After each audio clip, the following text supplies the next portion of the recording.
Hi friends, ரொம்ப நாள் ஆச்சு. ஒரு சின்ன பைக் ஆக்சிடெண்ட், அதனால் வீடியோஸ் போட முடியல. இன்றைக்கி நம்ம பார்க்க போகிறது ஒரு வெப் சீரிஸ் பற்றி. சிஏ டாப்பர் நெட்ஃப்ளிக்ஸில் இருக்குது. என்னடா வழக்கமாக சினிமாக்கள் புத்தகங்கள் பற்றி பேசிவிட்டு இன்றைக்கி என்ன வெப் சீரிஸ்னு பார்த்தா, ஏன்னா வேறு யாரும் இதை பற்றி பேச மாட்டாங்கன்னு தோணுச்சு. அதனால் நம்ம இதை பற்றி பேசிடலாம் அப்புடின்னு. இது ஒரு 18+ கண்டென்ட்டு. அதுவே கொஞ்சம் கவனம் ஈர்த்திருக்கு எல்லாரையும். அதை விட முக்கியமானது கிக்லோ சர்வீஸ் பற்றினது. சரியாக சொல்லணும்னா ஆம்பளை ஐட்டம் வாங்க இல்லையா, இது சரியான வார்த்தையாக இல்லை பொலிட்டிக்கல் கரெக்ட்னஸ் இருக்கான்லாம் தெரில, இருந்தால் மன்னிச்சிங்க.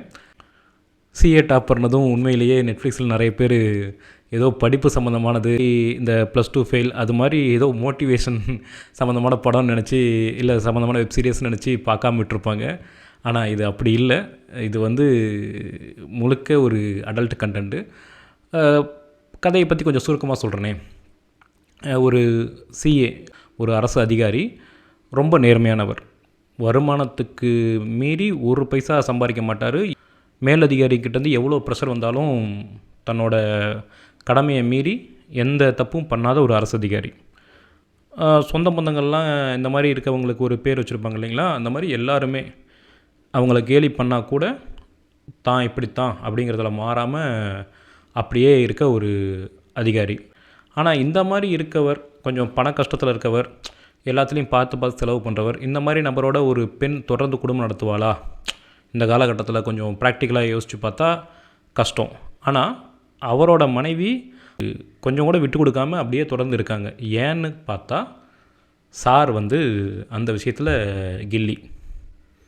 ஆமாம், இது கொஞ்சம் பெரிய டாபிக். இதை பற்றி பேசணும்னாலே தனியாக வீடியோ பண்ணணும். என்னென்னா, தன்னோட தேவை பற்றி மட்டும் யோசிக்காமல் தன்னோட பார்ட்னரோட தேவையும் யோசிக்கக்கூடிய ரொம்ப குறைந்த எண்ணிக்கையிலான ஆண்களில் ஒரு ஆள் நம்ம ஹீரோ. ஆனால் நல்லவங்களை தானே ஆண்டவன் சோதிப்பான்னு சொல்லுவாங்க இல்லையா, அது மாதிரி சாருக்கு ஒரு பெரிய சோதனை வருது. அவரோட சேவிங்ஸ் எல்லாம் ஒரு இடத்துல லாக் ஆகுது. அவர்கிட்ட இருக்க அவர் சம்பாதித்த பணத்தை எடுக்க முடியாத ஒரு சூழல் வருது. இப்போ கடன் வாங்கி மாட்டிக்கிறாரு.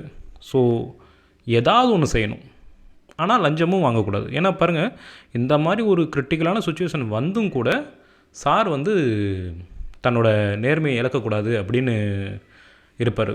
அந்த விஷயத்தில் யாருப்பா அவர் அப்படிங்கிற மாதிரி தான் இருந்தது. ஏன்னா அப்படிலாம் இருக்க மாட்டாங்க. ஏன்னா நேர்மைங்கிறது ஒரு லக்ஸூரியஸான விலை அதிகமான ஒரு விஷயம்தான் பார்ப்போம். ஏன்னா நம்ம வீட்டில் இருக்க ஒரு நபர் உயிருக்கு போராடிட்டு இருக்கும்போது நேர்மையெல்லாம் யோசிப்போமா அப்படிங்கிறது ஒரு பெரிய கேள்வி. அது தப்பு சரிங்கிறது வேறு டாபிக். இப்போது இந்தியன் டூனில் கூட அதை தான் வச்சு கிழிச்சிட்டு இருக்காங்க. அப்படியே கம்பேக் இண்டியன் அது இதுன்னெலாம் பாட்டு பாடிட்டு இருந்து சித்தார்த் அவங்க அம்மா செத்த உடனே கிளவா வெளியே போடா அப்படிங்கிற மாதிரி தான் பண்ணியிருக்காங்க. ஸோ அதான் ரியாலிட்டி. அப்படி இருக்கும்போது இவ்வளோ சுச்சுவேஷனில் கூட ஆள் நேர்மையாக தான் இருக்க விரும்புவார். சரி, வேறு ஏதாவது ஒன்று பண்ணலாம், நமக்கு ஏதாவது ஒரு தெரிஞ்ச எக்ஸ்ட்ரா கரிக்குலர் ஆக்டிவிட்டீஸ் இருக்கா அப்படின்னு பார்த்தா சாருக்கு தெரிஞ்ச எக்ஸ்ட்ரா ஆக்டிவிட்டி அது மட்டும்தான் இல்லையா. அவங்க மனைவியே பாராட்டியிருக்காங்க, உங்களை மாதிரி நல்லவங்க யாருமே இல்லைங்க அப்படின்னு. ஸோ அதை வச்சு பண்ண முடியுமா அப்படின்னு சொல்லிவிட்டு தன்னோட சேவை இந்த நொய்டாவுக்கு தேவை அப்படின்னு சொல்லி களத்தில் இறங்குறாரு. ஆமாம், அவர் இருக்கிற ஊர் நொய்டா. அங்கே அந்த சிட்டியில் இறங்குறாரு. பார்த்தா எடுத்ததும் அது கிடைக்கல. அவ்வளோ மவுஸு டப்புன்னு அமைஞ்சிருமா எல்லா பிஸ்னஸும். ஸோ கொஞ்சம் கொஞ்சமாக அந்த ஃபார்முக்கு வராரு, பெரிய ஆளாகிறாரு அந்த ஃபீல்டில். ஆனால் அவர் எதற்காக இதையெல்லாம் செஞ்சாரோ, குடும்பத்துக்காக, தன்னோட நேர்மையை விட்டு கொடுக்கக்கூடாதுங்கிறதுக்காக, அதுக்கெல்லாம் ஒரு மிகப்பெரிய சோதனை மறுபடியும் வருது. அதையெல்லாம் தாண்டி அவர் என்னவா ஆகிறாரு, எப்படி கதை முடியுதுங்கிறது பார்த்து தெரிஞ்சுக்கோங்க. ஏன்னா எல்லாத்தையுமே சொல்லிட்டா சுவாரஸ்யம் இருக்காது. அங்கே இந்த வெப்சீரிஸ் எப்படி எடுத்திருக்காங்க அப்படின்னு பார்த்தா கொஞ்சம் சுமார் தான். நம்ம நாட்டுக்கு இது புது டாப்பிக்கு. ஏற்கனவே இப்படி ஒன்று நடந்துகிட்ருக்கலாம், ஆனால் பரவலாக எல்லாருக்கும் தெரியாத ஒரு விஷயம். அதை அவ்வளோ ரியலிஸ்டிக்காக எடுக்க முடியாது இல்லைங்களா. அந்த சினிமாத்தனம் இதில் அவ்வளோ இதாக இருக்கும். ரெண்டாவது, ஹிந்தி வெப்சீரிஸ்க்குனே சில குறைகள் உண்டு.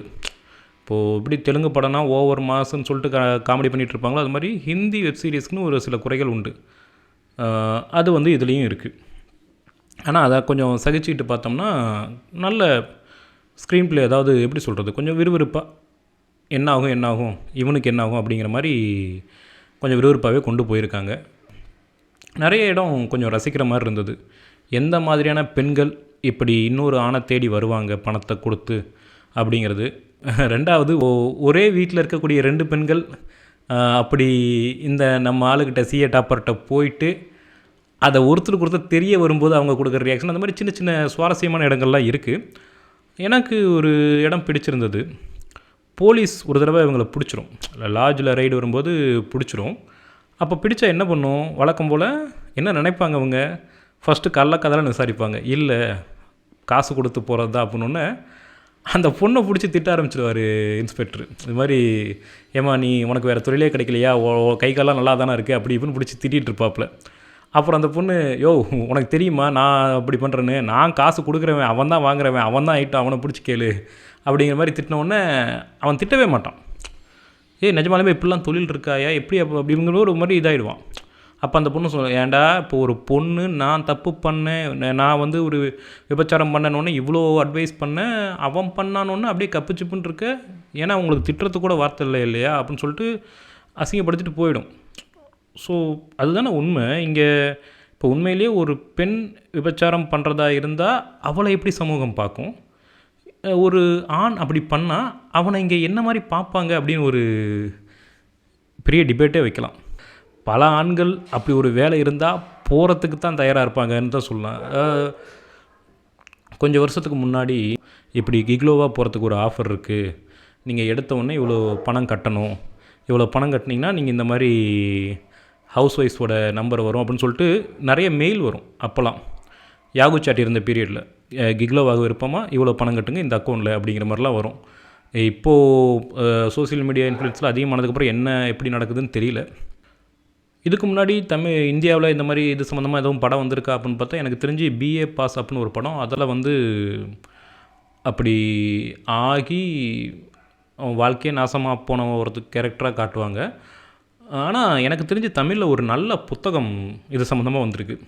நான் ஷர்மி வைரம் அப்படின்னு சொல்லிட்டு கேபிள் சங்கர் எழுதின புத்தகம். அந்த புத்தகம் வந்து நல்ல விறுவிறுப்பாக கிக்லோவோட வாழ்க்கை எப்படி இருக்கும் அப்படிங்கிறத வச்சு கொஞ்சம் சுவாரஸ்யமான கதை. வெப்சீரிஸ்க்கான கண்டென்ட்டு ஒருவேளை இந்த சிஏ டாப்பர் மாதிரியான சீரியஸ்லாம் கொஞ்சம் ஹிட் ஆச்சுன்னா தமிழ்லையும் இந்த மாதிரி எடுக்கிறதுக்கு முன் வருவாங்க. இதுதான் வந்து சமுதாயத்துக்கு ரொம்ப முக்கியமாக, இதெல்லாம் எடுத்தே ஆகணுமா, எவ்வளோ விஷயம் பேச வேண்டியது இருக்குது அப்படிங்கிறப்ப அப்படி இல்லைங்க, இதையும் கொஞ்சம் பேசணும், ஏன் இது தேவைப்படுது, அப்போ என்ன குறையாக இருக்குது அப்படிங்கிறத பற்றியும் பேசணும். சின்ன சின்ன ரொமான்ஸ்லாம் எங்கே மிஸ் ஆகுது, அது கூட இல்லாதவங்க லைஃப் எப்படி ஆகுது, வெறும் பணம் மட்டுமே சந்தோஷம் இல்லை அப்படிங்கிறதெல்லாம் இருக்குது. எல்லோரும் பேசணும் அப்படிங்கிறதுக்காக தான் நான் இந்த வீடியோவே போடுறேன். ஏன்னா எனக்கு தெரிஞ்சு எப்படியும் நெட்ஃப்ளிக்ஸில் நிறைய பேர் பார்த்துருப்பாங்க, ஆனால் இதை பற்றி யாருமே பேசலை. தியேட்டரில் வந்து நல்ல அடி வாங்கின இந்தியன் 2 திரும்பவும் ஓடிடியில் வந்ததுக்கப்புறம் மறுபடியும் அதே தான் எல்லோரும் பார்த்து ஓட்டிகிட்டு இருக்காங்களே தவிர வெரைட்டியாக பார்த்து கொஞ்சம் பேசலாமே அப்படிங்கிறது என்னோடய எண்ணம். அடல்ட் கண்டென்ட்டு கண்டிப்பாக வீட்டில் சின்ன பசங்க இல்லை நீங்கள் மரியாதை கொடுக்குற அப்பா அம்மா மாதிரியான ஆட்கள் இருந்தால் பார்க்க முடியாது. அதுக்குன்னு அப்படியே ரொம்பலாம் பிட்டு எதிர்பார்த்துறாதீங்க, அது அந்தளவுக்குலாம் ஒன்றும் கிடையாது. ஏன்னா என்ன இருந்தாலும் இது ஒரு இந்தியன் வெப் சீரிஸ், அந்த ரேஞ்சுக்கு தான் இருக்கும், அதுக்கு மேலாம் எதிர்பார்த்துறாதீங்க. தேங்க்ஸ் ஃபார் வாட்சிங்.